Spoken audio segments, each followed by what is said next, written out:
기업 물을 자. 기업 물을 자는 이 히브리어로 고엘이라고 제가 설명했습니다. 고엘은 이렇게 구속하다, 속량하다 이런 뜻을 갖고 있는데 아무것도 없는, 정말 이제 소유가 다 팔리고 없죠. 그 없는 것을 다시 회복시켜 주는 것이 이제 구원하는 일이고, 구속하는 일이고, 속량하는 일이고, 구원하는 일인데, 그 일을 이 기업 물을 자가 해야 되는 겁니다.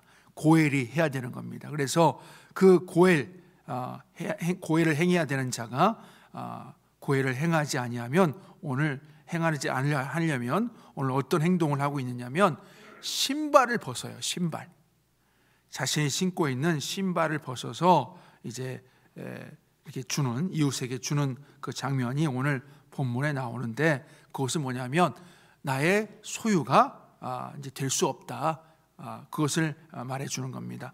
소유권을 포기하는 거고요, 권리를 포기하는 이 행위를 보여줌으로 인해서 나는 기업을 묻지 않겠다, 나는 고엘이 되지 않겠다, 이렇게 지금 그 기업 물을 자, 본문에서는 이제 전 본문에서는 아무개라고 나오죠. 그 아무개, 이름이 기록되어 있지 않은 그 아무개가 그 일을 행동하고 있는 겁니다. 우리 4장 1절에 보면 이름이 없어요. 아무개요, 그렇게 되어 있죠. 그래서 이름이 없는, 이름이 밝혀져 있지 않는 그 아무개가 이 기업을 물어야 되는데 기업을 물지 않겠다 해서 신발을 벗습니다.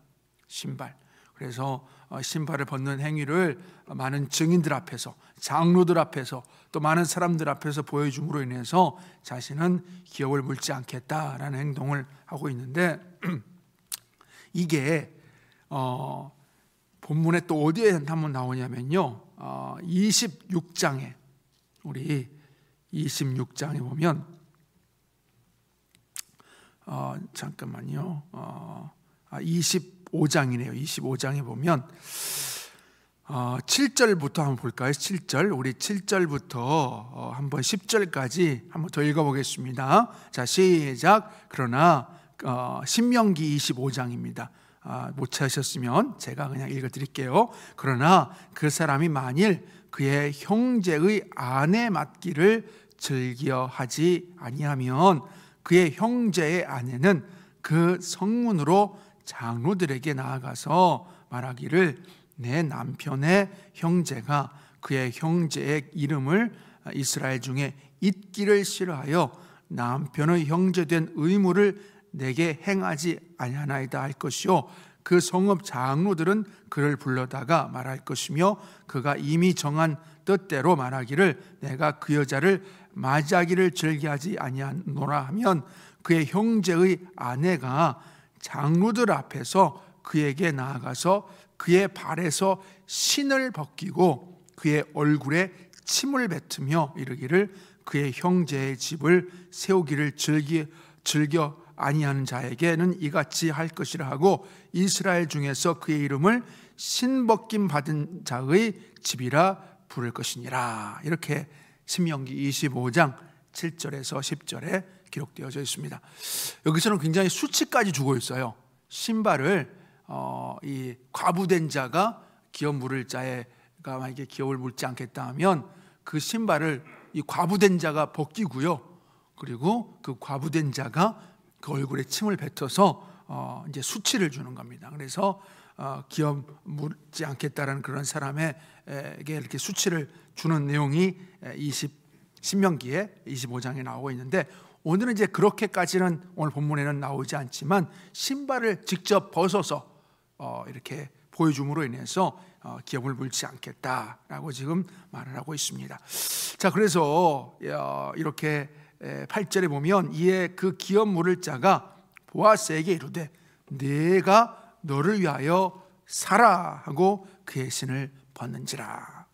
자, 그러면서 9절, 우리 이제 9절을 보면 보아스가 장로들과 모든 백성에게 이르되 내가 엘리멜렉과 기럨과 말론에게 있던 모든 것을 나움의 손에서 산 일에 너희가 오늘 증이 되었고 되어 있습니다. 자, 여기서 보면 이제 중요한 이름이 나오는데 엘리멜렉, 기럨, 말론, 이 세 사람의 이름입니다. 이 세 사람의 이름이 어디에 나오죠? 룻기 1장에 먼저 나옵니다. 룻기 1장에 베들레헴에서 이제 모압 지역으로 가려고 할 때 이 사람들의 이름이 처음 거론이 되어져요. 그런데 모압 지역에 가서 남편도 죽고, 나오미의 남편도 죽고, 또 기럨과 말론, 나오미의 아들, 두 아들들도 죽었어요. 그래서 원래 이 세 사람의 소유거든요. 이들이 이제 이 세 이름을 거론하는 이유는 이들이 베들레헴 땅에서 모압 지역으로 갈 때 땅을 다 팔아버렸어요. 자기의 소유를 다 팔아가지고 간 겁니다. 그래서 이 소유를 팔아버린 이것들을 이제 이 기업 물을 자 보아스가 다시 그 산 사람에게 자신의 돈을 주고 다시 사서 이 나오미에게 돌려주는 거죠. 완전히 원상복귀를 해주는 겁니다. 기업을 완전히 물어주는 겁니다. 이 일을 지금 이 보아스가 행하고 있는데요, 우리도 여기서 이 9절에서의 이 본문을 보면서 우리에게 적용해 볼 것은 뭐냐면, 우리는 잃어버린 게 뭐냐, 빼앗겨 버린 게 뭐냐, 우리의 삶 가운데 하나님께서 이렇게 살라고 하셨는데 빼앗겨 버린 게 있어요. 잃어버린 게 있어요. 그것이 뭐냐면 기쁨입니다. 기쁨. 우리 보면 이 성경에 요한복음 16장 21절에 우리 예수님께서 뭐라 말씀하시냐면, 요한복음 16장 21절에 지금은 너희가 근심하나 내가 다시 너희를 보리니 너희 마음이 기쁠 것이요 너희 기쁨을 빼앗을 자가 없으리라, 이렇게 말씀합니다. 아니, 여러 다른 것들 가운데 그 단어를 사용하여서 빼앗길 것이 없느니라, 빼앗을 자가 없으리라, 이렇게 말씀할 수 있는데, 기쁨이라는 단어를 가지고 이 말을 하는 것은, 기쁨을 찾으면, 잃어버린 기쁨을 찾으면 다른 모든 것은 다 원상복귀 되어질 수 있기 때문에 우리 예수님은 다른 단어를 사용하지 아니하고 기쁨이라는 단어를 사용하여서 기쁨을 빼앗을 자가 없으리라, 너희 마음이 기쁠 것이요. 그러니까 예수님께서 지금 이 말은 누구에게 하고 있냐면 제자들에게 하고 있는 겁니다. 제자들이 지금 근심 가운데 있어요. 왜? 자신이, 예수님이 이제 얼마 안 되면 이제 십자가에 죽게 되어질 것을 제자들이 알고 있기 때문에 그것 때문에 근심하고 있습니다. 슬퍼하고 있어요. 그런데 예수님께서 3일 만에 부활하셔서 다시 이제 나타날 것을 이미 미리 말씀을 하는 거죠. 그래서 내가 다시 너희를 보리니 너희 마음이 기쁠 것이요 너희 기쁨을 빼앗을 자가 없으리라. 또 무엇보다 이 예수님이 다시 부활하여서 그것을 만난 기쁨도 기쁨이지만 더 큰 기쁨은 예수님이, 또 하나님이 보내신 성령, 하나님의 영이요 예수님의 영인 그 성령께서 예수님께서 부활하고 또 승천하신 후에 몇 날이 못 되어서 성령을 보내주시겠다 하셨거든요. 그 성령을 받게 되어지면 기쁨을 빼앗을 수가 없는 겁니다. 우리의 기쁨을 빼앗을 수가 없는 것이에요. 그래서 이 데살로니가 1장 6절에는 이런 말씀이 있어요. 데살로니가 전서 1장 6절에는 또 너희는 많은 환난 가운데서 성령의 기쁨으로 말씀을 받아 우리와 주를 본받는 자가 되었나니. 네, 성령의 기쁨. 이게 성령이 충만하게 되어지면 기쁨은 그냥 우리에게 주어지는 겁니다. 우리의 소유가 되어지는 것이에요. 자, 그리고 데살로니가 전서 5장 16절에도 이런 말씀이 있죠. 항상 기뻐하라, 이 말씀이 있잖아요. 그래서 이 바울은 항상 기뻐하라고 지금 데살로니가 성도들에게 말씀하고 있는데, 이 바울이 자신이 기뻐하지 아니하고 어떻게 항상 기뻐하라 할 수 있겠습니까? 근데 바울 자신이 실제 기뻐하는 삶을 살았어요. 바울이 이 사도행전 16장 25절에 어떤 내용이냐면 옥중에서 기뻐한 내용입니다. 옥중에서 이 귀신 들린 여종을 치유를 해줘가지고요, 빌립보 지역에 가서 고쳐줬더니 이 귀신 들린 여종이 이제 점을 못 치는 겁니다. 그러니까 그 여종으로 인해서 이렇게 돈벌이를 했던 자들이 이 바울을 이렇게 고소하고, 그래서 바울이 그렇게 빌립보 그 사람들에게 매를 맞고 옥에 갇혀지잖아요. 근데 그 안에서 그냥 근심과 좌절 가운데 있는 것이 아니라 그 안에서 찬송을 했어요. 그 안에서 기도를 드렸어요.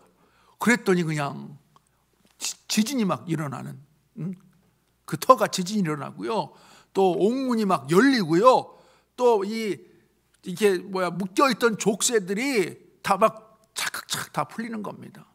그래서 완전하게 다 이렇게 풀려지는 역사들이 그 안에서 일어났는데, 옥에서 이렇게 기뻐할 수 있었던 이유는 뭐냐면 바울 자신이 벌써 성령 충만함 가운데 살아가고 있었기 때문에 이렇게 성령 충만한 삶으로 기쁨을 항상 유지하며 살 수 있었다는 것입니다. 그리고 기쁨의 서신이라고 하는 빌립보서에 보면, 빌립보서 4장 4절에 보면 주 안에서 항상 기뻐하라, 내가 다시 말하노니 기뻐하라, 이렇게 말씀합니다. 우리 혹시 이 세상 살아가면서 기쁨을 잃어버린 지 오래라면, 오래 이렇게 지난 삶을 살아가고 있다라면 다시 기쁨을 되찾으시길 바랍니다.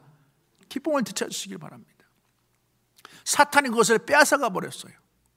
우리가 죄 가운데 살아가면서 우리가 이렇게 기쁨을 잃어버리고 살아가는 우리들에게 이 사탄이 그걸 빼앗아가 버렸는데, 우리 예수님께서 그것을 되찾아 주시기 위해서, 보아스가 그렇게 땅을 되찾아 주기 위해서 고엘로 이렇게 일을 한 것처럼 우리 예수님께서 기쁨을 되찾아 주시기 위해서 이 땅 가운데 오셨다. 아니, 사망에서 이제 곧 부활절이 다가오지만은 사망을 이기고 부활하신 이 소식만 들어도 기쁘지 않아요?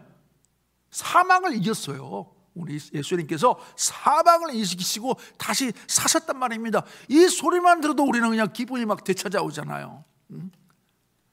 원래 사망은 뭐예요? 사탄이 가져다 준 게 사망 아닙니까? 근데 그 사망을 우리 예수님께서 밟아 깨부셔버리시고 부활하셨어요. 사망을 이기시고 다시 사셨단 말입니다. 이것만 우리가 믿고 살아도 우리의 삶에 다시금 기쁨이 되찾아오고 항상 기뻐하며 살아갈 수가 있다는 겁니다. 그리고 잃어버린 하나님의 나라를 또 되찾게 되어지는 거죠. 기쁨이 회복되어지면 하나님의 나라도 우리에게 주어지게 되어지는 것이에요. 우리의 소유가 되어지게 되어지는 것이에요. 그래서 우리 한 분 한 분들이 다시금 기쁨을 회복하는 우리의 신앙생활 되어지시기를 주님의 이름으로 간절히 소원합니다. 그래서 하나님의 나라를 되찾아서 진짜 항상 기뻐하는 것이에요.